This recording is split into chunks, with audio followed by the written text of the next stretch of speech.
Hello, welcome to the channel, ladies and gentlemen. You read from the title, Alec Baldwin, other producers, basically the Rust movie, are being sued. Yes. I saw this information yesterday, but it started to get too late in the day to release the video. I obviously did my video yesterday discussing the district attorney's statements, which was fascinating stuff, basically saying, yeah, we know who loaded that gun. And you know, you kind of saw the thumbnail, and you know, if you watched that video, you would have heard me say I do believe charges are now imminent. It would seem that way anyway. And this is an interesting one. This was kind of only a matter of time, but it's the gaffer who was on Rust is now suing Alec Baldwin, the producers, the armourer, the first assistant director, for, and I quote, general negligence. I can't really argue with that, can you? General negligence happened. It did happen. Sorry, some really bad English there. Wow. So let's dive into this, ladies and gents. Fascinating stuff. As always, any time new information releases about this whole tragedy, and that's what it is, first and foremost, a tragedy, it always strikes me as incredibly fascinating stuff. So if you've appreciated the coverage, please do hit that subscribe button, and please do give the video a like and share it, because that helps out. It helps get the video out there a little bit more. The interaction, leaving a comment, that sort of thing, it does assist, because YouTube is very strange with their interactional things. So let's dive into it. We can take a look at the whole sort of filing. We're not going to, because it's very, very long, and it's not worth going into in that sort of minutiae of it. But I'm going to leave a link to the filing in the description box. So if you do want to take a look at it, please do. I have looked at it just to see whether there would be anything, you know, we could sort of take from it a little bit more rather than just this deadline article. There's nothing which I would say is particularly noteworthy. I mean, it's interesting, but it's quite long-winded. It would be a really, really wordy video otherwise. So let's take a look. As New Mexico police continue their investigation into the October 21st fatal shooting of Helena Hutchins by Alec Baldwin on the set of Rust, the first, this is what's interesting, of what is expected to be many lawsuits have been filed, and I would imagine there will be a lot. They want to get in there. I mean, they deserve it. You know, it was bound to happen. Of course, suits were going to be filed. So, seeking a wide range of unspecified damages, Rust gaffer Sergei Zvetnoy has filed, or Sergey, I don't know, it's probably Sergey. Zvetnoy has filed a complaint of general negligence against the production, the financiers, star Alec Baldwin, armourer Hannah Gutierrez-Reed, and first assistant director David Halls, property master Sarah Zachary, an armourer mentor Seth Kenny, and many more.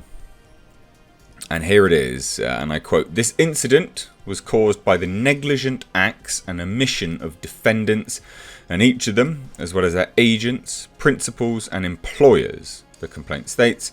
Simply put, can't argue with this, there was no reason for a live bullet to be placed in that .45 Colt revolver to be present anywhere on the Rust set, and the presence of a bullet in a revolver posed a lethal threat to everyone in its vicinity. How do you argue with that? You know, where's the lie, I guess, is always the term. You can be annoyed with it. People will be annoyed with it. Alec Baldwin will be annoyed with it. But where's the lie? It's all true, isn't it? It's all true statements. Handed what he was told was a cold gun, the first AD Halls, David Halls, during a quick draw rehearsal at the Bonanza Creek Ranch near Santa Fe last month, Baldwin let off what police have called live rounds, killing Hutchins and injuring director Joel Souza. As he has stated before, Zvetnoy says in today's filing that he was actually narrowly missed by being hit. So again, I mean, he's obviously, you know, a little bit of, I guess you could say, PTSD in some regards, you know, for his life and things like that. I would say, yeah, that makes sense. Zvetnoy says in today's filing that he was narrowly missed being hit too, But he also says that he is now suffering from severe emotional distress. So I guess a bit of PTSD, right? So the complaint goes on to say this, and I quote, defendants and each of them, among other acts of negligence, failed to implement and maintain industry standards for custody and control over firearms used on the Rust set. Allowed real bullets to be present on the Rust set. Where's the lie? Failed to properly inspect the subject firearm for safety before passing it along the chain of custody to an actor. Where's the lie? I'm not going to repeat that continuously, but there is no lies here. We had Alec Baldwin refute the claims of, poor safety standards.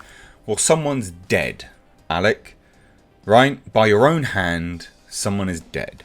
If we had good safety standards, if you had adhered to the standards of safety set by the industry, someone wouldn't have died. It is a very simple, cut and dry. Did someone die? Yes, therefore it wasn't a safe set. You can't argue with that. And there's no politics involved. There's just safety. And then we have this, so it continues further. Allowed a firearm to be loaded with or otherwise contain a live bullet. Fact. Failed to observe basic gun safety practices on the Rust set. Allowed a revolver loaded with live ammunition to be pointed at living persons on the Rust set.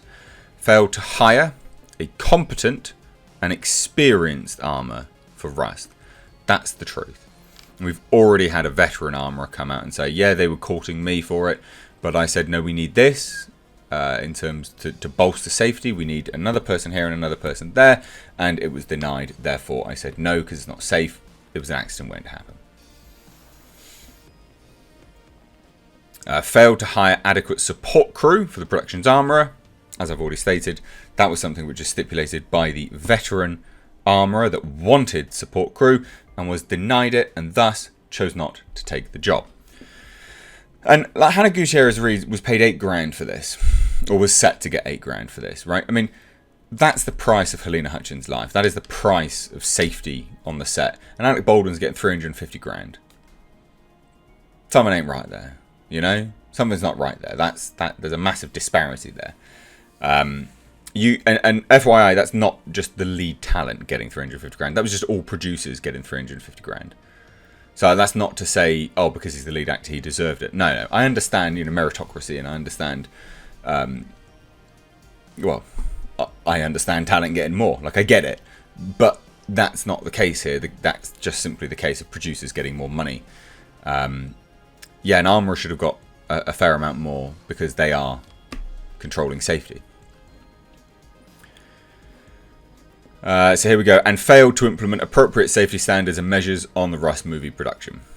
Defendants, and each of them, by their negligent conduct described below, failed to act with reasonable care, violated relevant and prevailing industry standards, and negligently exercised their assigned and assumed duties in the filming of this motion picture. Those duties encompassed responsibilities and required maintaining an industry-appropriate standard of care to prevent just this type of occurrence. These failures caused and contributed to the discharge of a live bullet on the Rust set and the resulting damages to plaintiff and others. Again, where's the lie? There is no lie. It just is what it is. And the thing is, as well, with this, I like this lawsuit primarily because it really does hone in and focus on the fact that if the safety standards, implemented, generally speaking, industry-wide, were adhered to, it wouldn't have happened. And that's the point that we need to keep, really pressure on here, is that if they'd done what the industry stipulates, someone wouldn't have lost their life. So well and good, Alec Baldwin being an absolute moron and imbecile going, we need police on set to monitor weapons. No, you don't. Police are not weapons experts, okay? They are not weapons experts. They turn up when something has gone wrong, right? Police don't know, and you wanted to defund the police anyway. Come on, don't be such a hypocrite. It's utterly ridiculous. Anyway, the 25-page jury trial seeking document placed in the docket in LA Superior Court today damningly adds, as to the chain of custody of the Colt revolver that day, plaintiff is informed he believes and on such information and belief alleges that prior to the aforementioned scene, defendant Zachary retrieved the Colt revolver from an unknown location. Plaintiff is informed and believes, and on such information and belief alleges that defendant Zachary failed to thoroughly inspect the Colt revolver for safety before handing it to Rust's armourer, defendant Gutierrez Reed. Plaintiff is informed and believes, and on such information and belief alleges that defendant Gutierrez Reed loaded the Colt revolver for the forthcoming scene. As she did so, plaintiff is informed and believes, and on such information and belief alleges that defendant Gutierrez Reed either failed to thoroughly inspect the gun, causing her not to realise that a live round of ammunition was present in the Colt revolver's cylinder, or loaded the Colt revolver with at least one round of live ammunition. Plaintiff is informed and believes, and on such information and belief alleges that defendant Gutierrez Reed either released or allowed the Colt revolver to be released to defendant Halls with at least one round of live ammunition in its cylinder. And it goes further. The plaintiff alleges that defendant Halls, upon taking custody of the Colt revolver, failed to thoroughly and properly inspect it before shouting cold gun, an industry term indicating that the firearm was not loaded with live rounds, and handing it to the defendant Baldwin. Defendant Gutierrez Reed then left the church set. Defendant Baldwin, upon receiving the Colt revolver from defendant Halls, failed to thoroughly inspect it with defendant Halls to ensure that it was indeed cold before rehearsing this scene with it. Now that's interesting, because this actually goes one step further and says, well, no, Baldwin should have inspected it as well. This is the first time we've actually heard anything like this. I understand that there are, gun experts, or at least gun hobbyists in the States would say, no, anyone taking custody of the gun should inspect it. I get that. This is actually on your side now. There you go. The production has not responded to a request for comment from Deadline on the suit. If and when they do, we will update. As a trio of search warrants, blah, blah, blah. There's nothing else really to go into here. You know, this just continues things which I've already said before. But it's fascinating. Now, we do have this, right? Just a little bit more. So in a lengthy Facebook post on October 24th, Zvetnoy, so the Sergey who posted this lawsuit, called out the person who was supposed to check the weapon on the site did not do this. The person who had to announce that the loaded gun was on the site did not do this. The person who should have checked this weapon before bringing it to the set did not do it. I mean, really just coming out and slamming everyone. Really, really slamming people. To save a dime sometimes, you hire people who are not fully qualified for the complicated and dangerous jobs, and you risk the lives of other people who are close, and your lives as well. I understand that you always fight for the budget, but you cannot allow this to happen. It is true that the professionals can cost a little bit more and sometimes can be a little bit more demanding, but it is worth it. No saved penny is worth the life of the person.